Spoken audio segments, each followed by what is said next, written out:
အားလုံးပဲမင်္ဂလာပါခင်ဗျာကျွန်တော်ရဲ့ကိုထက် Chelsea Vlog YouTube Channel နဲ့ Chelsea Club Forever Page ကနေအားလုံးကိုကြိုဆိုလိုက်ပါတယ်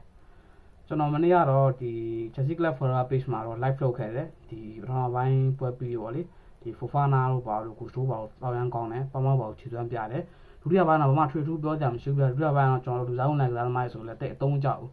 ကီတန်တို့အန်ဒရီဆန်တို့တိတ်လုံးဖြစ်ဘူးကီတန်ဆိုလဲဘောလုံးဆွဲပြရတာရှိတယ်ဗျာတကယ်တမ်းကန်ရင် cross တင်ဘာမှ efficient ဖြစ်တာတွေ့ရတယ်အန်ဒရီဆန်တိုဆိုရင်လည်းဂျောင်းနေနေကဒုတိယပိုင်းဝင်လာပြီးတော့တလုံးဆိုကိုဒီအဗလန်တင်းရဲ့ဆက်စစ်ကိုက်စီးတဲ့နားမှာဂျောင်းကန်ဝင်ရတယ်အဲ့ဒါကိုသူရဲ့ဝီဖူနဲ့မတန်နဲ့6ရောင်းနဲ့ဘယ်ချီနဲ့အပေါ်ထောင်ပြီးကန်လိုက်တယ်ပေါ့လေနော်အဲ့ဒါပြီးတော့မှချက်စီးတင်ကပွဲထိန်ပြီးတော့ကစားသွားတဲ့အပိုင်းတော့ပဲရှိအောင်ထူးခြားမှတိတ်မရှိဘူးအဓိကပထမပိုင်းမှာချက်စီးတင်နေတယ်ကိုနှစ်ကိုလုံးရခဲ့တယ်ဒီနေ့ကလိုအပ်ချက်တော့ရှိခဲ့ဒီနိုင်ပွဲအကြောင်းရင်းနဲ့အများကြီးတော့လုံးစရာရှိသေးတယ်ခန်းစပိုင်းကအဗလန်တင်းဘက်ကို chance တွေအများကြီးပေးရတယ်နော်နောက်တန်းကလည်းတချို့ Fofana ကိုချာလို့ဘာလို့ကောင်းနေမှာလဲနဲလေးပြ shaky ဖြစ်တဲ့အပိုင်းတွေဒါပေမဲ့အစင်တော့ပြေခဲ့တယ် Everton တင်ရတဲ့ချက်ကားသမားတွေနဲ့အဆုံးသက်ညံ့လာလဲပါတယ်အဲ့တော့ပထမပိုင်းတော့အဓိက highlight ပဲပွဲတိုင်းကိုဒီလိုမျိုးကစားကြည့်နေကိုအလုပ်ကိုကောင်းအောင်လုပ်ဗျာတိုင်ပိုင်းညံ့တာတိုင်ဘက်ကောင်းလာရင်မစင်းစားနဲ့ကိုအလုပ်ကိုအကောင်းဆုံးလုပ်ပထမမှလည်းပွဲဖြတ်နိုင်မှုစူးစမ်းဗျာပထမမှလည်းကိုရဲသာရှိတဲ့ကိုတွေကိုရအောင်တွင်အထမလေးပဲနဲ့တိုင်ဘက်ကအမောက်ကိုမဆောက်ပဲနဲ့အကောင်းဆုံးကြုံသွားမယ်ဆိုရင်ဒီလိုမျိုးကြလိုက်မျိုးကရမယ်ဖနာမှာလည်း2စီးဖြစ်နေကျွန်တော် AC လည်းပြပြမှာကောင်းထိန်းပြီးကစားပါလို့ရတယ်ပါမောင်59မိနစ်လောက်မှာထုတ်ပြီးတော့အန်ရီဆန်တို့ထက်ရလေးလည်းအဆင်ပြေတယ်သဘောကျတယ်ဘာလို့လဲဆိုတော့ဒါကလုံးတင်လုံးထိုက်တဲ့အရာပဲဘာလို့လဲဆိုတော့သူတို့အနေနဲ့ကတခုကြည့်ရမှာကဒီလိုပြောမလဲဒီပါမောင်ကအခုမှဒဏ်ရာပြန်လာတဲ့အခါမှာ recovery တိုင်းနေလို့အဲ့ဒါကြောင့်မို့လို့သူ့ကို overload တိတ်မပေးဘဲနဲ့ source အနိုင်ပေးကြတော့ကျွန်တော်မှန်ကန်တယ်လို့မြင်ပါတယ်ကဲကျွန်တော်ရဲ့အဓိကအစီအစဉ်ဖြစ်တဲ့ priority ကစားသမားရဲ့ဆန်းဆောင်ရင်ကိုကျွန်တော်ရဲ့စိတ်ကြိုက်တိုင်းပဲဘယ် form rating မှာအချိန်မခံဘူး sofa score ဘယ် application တွေမှာအချိန်မခံမဲ့နဲ့ကျွန်တော်ရဲ့ iconus နဲ့ဘောလုံးမှာကြည့်ခဲ့တာပတ်သက်ပြီးတော့ကျွန်တော်ကစားသမားကြောက်စီးနိုင်ကို rating 1ကနေ10တွင်ပေးသွားမှာဖြစ်ပါတယ်နော်ကဲအဖောင်းပြောလိုက်မှာတော့ဆန်ချက်ကိုသမားကလစ်စီရခဲ့တယ်နော်စစ်တာလေးတွေကောင်းတယ်နေတည်ငြိမ်လာတယ်ဗျာ box command နဲ့ဖြစ်လာတယ်နည်းလေး defense line ကိုနည်းလေးလီယာလုံးလည်းပုံစံမျိုးလေးပေါက်တယ်အဲ့ဒါကြောင့်မလို့ပတ်ဆောင်တဲ့ပုံမှာကျွန်တော်7 out of 10 9မှတ်ပေးပါတယ်10မှာဆို9မှတ်သူ့အနေနဲ့ Grealish ကန်တဲ့လုံးကိုနေရာယူမှန်နဲ့ Grealish ဖိတ်လို့ပါလို့အပေါ်ကြော်ပြီးကန်မဲ့လုံးကိုအကောင်းဆုံးဖမ်းနိုင်ခဲ့သလိုဒီလိုပြောမဲ့နာတိုင်း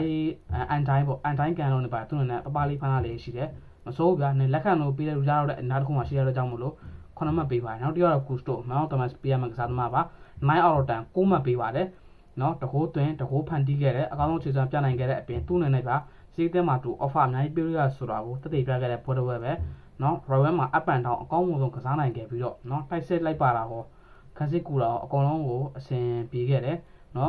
ဒီဘယ်လိုမလဲရွှေကိုပေါ့လေရွှေကိုပါမကိုဖန်တီးပြတဲ့ long ဆိုတော့တော်တော်လေးလာတယ်ပါမပေးလန်းအကြောင်းနဲ့ချိန်သားကိုက်ကွက်တီကိုထိုးဝင်နိုင်ခဲ့သလိုဘယ်လိုပြောမလဲသူ့အနေနဲ့ဒီဟိုပါပေါ့နတ်တိုမိုက်ကိုလန်ကို twist လုပ်ပြီးတော့ဖန်တီးပြတဲ့အလုံးမှာလဲ box တဲကို box arrive ပဲကောင်းကောင်းမွန်ရောက်လာခဲ့တော့ကြောင့်မို့လို့ဒီဂူဆိုကိုနဲ့မှာကျွန်တော်6မှတ်ထိပေးတယ်နောက်တစ်ယောက် Fofana ကိုနေ့ပေါ်မှာကျွန်တော်ခြေစွမ်းကောင်းတဲ့အတွက်ကြောင့်မို့လို့8မှတ်8 out of 10နော်10မှာ8မှတ်ထိပေးတယ်သူ့အနေနဲ့ကစားရလေးအဆင်ပြေတယ်မဆိုးဘူးနော်ဒီ Andine တို့ဟိုဘက်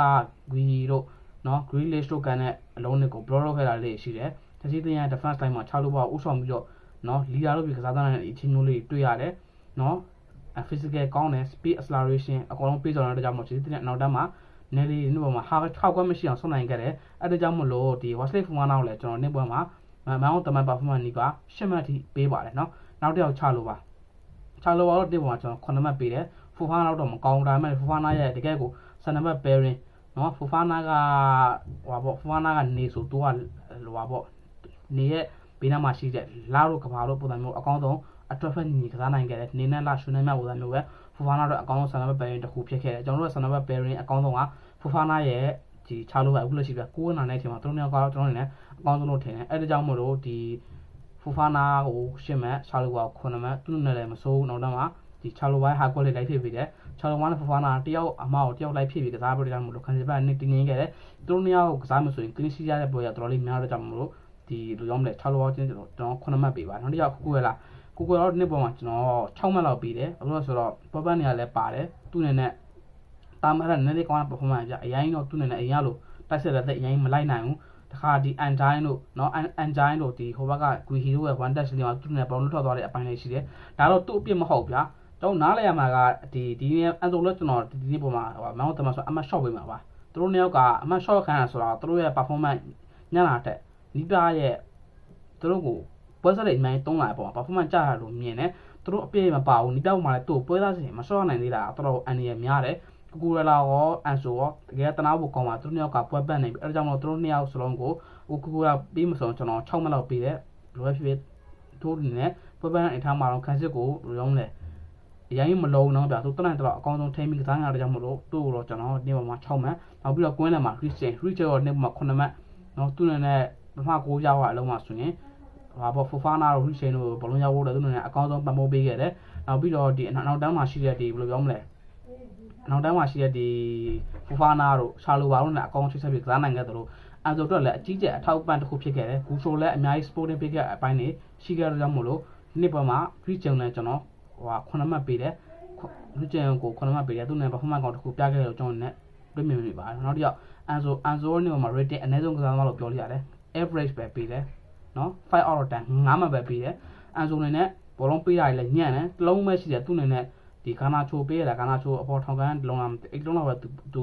personal link ထွက်ခဲ့တာရှိတယ်အရင်အားမရဘူးအလုံးဆိုရင်ဒီ Evan ပတ်မှားဝအလုံးလဲကော်နာပြန်မဲ့အလုံးလူပေးရလဲ miss ဖြစ်သွားတယ်အန်ဆိုနဲ့ပုံမှာအားမရဘူးအန်ဆိုကဒီလူသူ့တော့အပြင်ပြောချင်ပါဘူးဒါနီးပြသူ့နဲ့ဂန်တော့ရဲ့ game time ကိုအကောင်းဆုံး manage လုပ်နိုင်တဲ့အပေါ်မှာသူ့နဲ့အားနည်းချက်တွေအများကြီးရှိရတဲ့ကြောင့်မို့လို့အန်ဆိုနဲ့ပုံမှာ average 5မှတ်ပါမှဆော့လောက်ပဲကျွန်တော်နဲ့တတ်မှတ်ပေးခြင်းနဲ့အန်ဆိ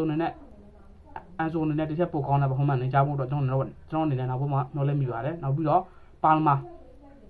မာကိုဒီပုံမှာတကူသွင်းတဲ့မို့10မှတ်ထိပေးမယ်8 out of 10နော် Royal Free သူ့နဲ့ကစားဝါလေးတကယ်ကိုကောင်းတယ်နော်အတိုးအရင်အနွယ်တွေဒါတော့မှပွဲချိန်58မှာအထုတ်ခံလိုက်ရတယ်အတိုးအနွယ်လေးကောင်းတယ် body fade တွေနော်ဘောလုံးဆွဲပြေးသွားတာလေဒူဘယ်လင်းအားလုံးအဆင်ပြေကြမလို့ပါမောက်တဲ့ပုံမှာကျွန်တော်ဟိုပေါ့ဒီ8 out of 10 10မှတ်ပေးရနောက်တစ်ယောက်က Royal မှာကစားတဲ့ Patronato နန်တိုရဲ့ဒီပုံမှာကျွန်တော်10မှတ်ပေးတယ်တကူဖန်တီးပေးတယ်ဒီ Everton ဘယ်ချမ်းက Everton ရဲ့ဘယ် Chelsea ရဲ့ညာချမ်းကဒီ Michael Lang ကိုအကောင်းဆုံးတစ်ခါပေးနိုင်ခဲ့တယ်လို့ Everton ရဲ့ဒီဘယ်လိုလဲ Highline defense ဆိုင် line break run တွေကိုအကောင်းဆုံးပြထုတ်နိုင်ကြတဲ့ကြောင့်မို့လို့ Patronato ရဲ့တင်မှာကျွန်တော်အားရတဲ့မှာပါတယ်အဲကြောင့်မို့သူ10မှတ်လောက်ပေးမယ် Patronato ရဲ့ဒီ Esteban ဝင်လာချိန်မှာတိုက်စစ် force line ကစားရတဲ့အပိုင်းလည်းလေးမဆိုးပြဒီ Esteban တို့ Gitan တို့သူတို့နဲ့နည်းလေးလိုဆက်ရှိလို့က Patronato ရဲ့ local သိမ်းများခဲ့အဲကြောင့်မို့လို့ Patronato တော့ဖန်တီးရတဲ့ကြောင့်မို့လို့နတ်တိုနေမှာ10မှတ်ပေးနောက်တစ်ယောက် left wing ကကာနာချိုနေမှာ6မှတ်ပေးတယ်သူနဲ့ finishing ညလို့က6မှတ်ကသူနဲ့တကူရပါလို့ရှိရင်သူတို့တင်ကနေမြင့်သွားမှုရှိတယ်9မှတ်10မှတ်ဖြစ်သွားလို့ရှိရင်ဒါမှလည်းကိုယ်လွဲခဲ့တယ် stamina လေးတွေကောင်းတယ် speed dribble လေးတွေကောင်းတယ် PR တိုးအားရှုံးအားရှိတယ်ဆိုပေမဲ့ဒီ finishing ညတော့အလုံးဖြစ်ခဲ့တဲ့အပိုင်းအကြောင်းတွေနဲ့တွေ့ရတယ်အဲဒါကြောင့်မို့လို့ကာနာချိုနဲ့ဒီရက်ပိုကောင်းမှုအောင်လုပ်ဖို့ကြောင့်မို့လို့ကာနာချိုပို့စူးစမ်းရမယ်ပို့ပြီးတော့ထည့်ရုံးကောင်းမှုအနေထားမှာရှိတယ်နောက်ပြီးတော့ကာနာချိုနဲ့နင်းပေါ်မှာ left wing မှာဗျဒီ O'Brien တို့ပါလို့တော့အကောင်းကြော်နိုင်ခဲ့ပါဒါပေမဲ့လည်း finishing ဘိုင်းနဲ့တော်လေးဝူးရတဲ့ကြောင့်မို့လို့သူ့ဒီနေ့ကရမကသူ6မှတ်နော်6 out of 10ပေးလိုက်မယ်နောက်တော့ Joao Pedro တိုင်းမှာ6မှတ်ပဲ Joao Pedro လည်းအရင်တော့ခြေချောင်းပြနိုင်ခဲ့မယ်ကျောင်းနေတော့ Joao Pedro ကတော်တော်များခြေစွမ်းမကောင်းဘူးပြောကြကျွန်တော်ကတော့ Joao Pedro နေ့ဘက်မှာနည်းလေးမစိုးလားပေါ့လေအရင်ပို့တဲ့ဆိုင်နည်းလေးအတိုးလိုလေးတော့ရှိတယ်ဒီသူ့နောက်မှာရွှေကိုကစားရတယ်သူနဲ့အကောင်းဆုံးကစားနိုင်ခဲ့ဒါပေမဲ့လည်းဘုံထင်းတာတွေနည်းလေးများနေအပိုင်းလေးရှိတယ်တိုက်စစ်မှုဖြစ်တဲ့ကြောင့်ကိုမရခဲ့တာEmperor မထွက်ကြတာကြောင့်မို့သူအမှတ်ကတော့ short ပြီးတော့ပေးရမယ်။အဲ့ဒါမလို့ဂျောက်ပတ်ထိုးနေမှာ6မှန် average နဲ့လေးပိုကောင်းမယ်။ဒါပေမဲ့လည်းဂျောက်ပတ်ထိုးနေလည်း9ရောက်ဖို့လိုအပ်နေပြီ9သားမို့ assist ပေါ့လေတကူရမယ်ဆိုတော့သူနဲ့ဂျင်းမှုပေးရလာမယ်ထင်ပါတယ်။အဲ့တော့အရန်ဝင်လာသမားတွေမှာဆိုရင် Gitan Andre Santos နော်နှစ်ယောက်စလုံးကို5 out of 10 average ပဲပေးလိုက်မယ်။နော်ဒါကဆိုရင်သူတို့ကမလုပ်နိုင်ဘူးပြကစားနေလည်းနဲသလိုလိုပြောမလဲ။တိတ်အဆင်မပြေဘူးကစားရတာတွေကလိုအပ်ချက်လေးတွေရှိနေတယ်။ကျောင်းအနေနဲ့ဒ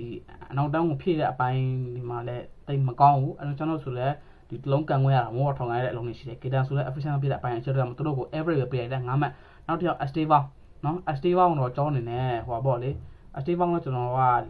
အေးပေါ့သူတို့လည်း average 5 out of 10ပေးရမှာပဲပွဲပြီးကနေမှာအရန်ဝင်လာတယ်သူတို့လောက်ရှိတာလောက်ဝင်မဲ့လေတိတ်အကောင်းဆုံးဖြစ်လာတဲ့အပိုင်းကျောင်းအနေနဲ့တွေ့ရတယ်နောက်ပြီးတော့ကျောင်းအနေနဲ့ဒီလိုပြောမလဲကောင်းမွန်ကစားခဲ့ပေမဲ့လည်းနောက်တန်းမှာလိုအပ်ချက်လေးတွေရှိနေသေးတယ်ကျောင်းနဲ့တစ်ချက်ပို့ပြီးကောင်းမွန်တဲ့အခက်အခဲတစ်ခုကိုပြုဖို့အတွက်ကျောင်းနဲ့လိုအပ်သေးတယ်အရင်ကလည်းကစားသမားတွေမှာဆိုရင်အများဆုံးကတော့ဒီ5 out of 10 5မှတ် average လောက်ပဲတော့ဖြစ်တင်ပါနော်ကဲအဲ့တော့ကျွန်တော် player rating video ကဒီမှာပဲကျွန်တော်ချန်လာချင်ပါတယ် Chelsea player တွေအားလုံးလည်းဒီပုံမှာနိုင်ဝဲရခဲ့တယ်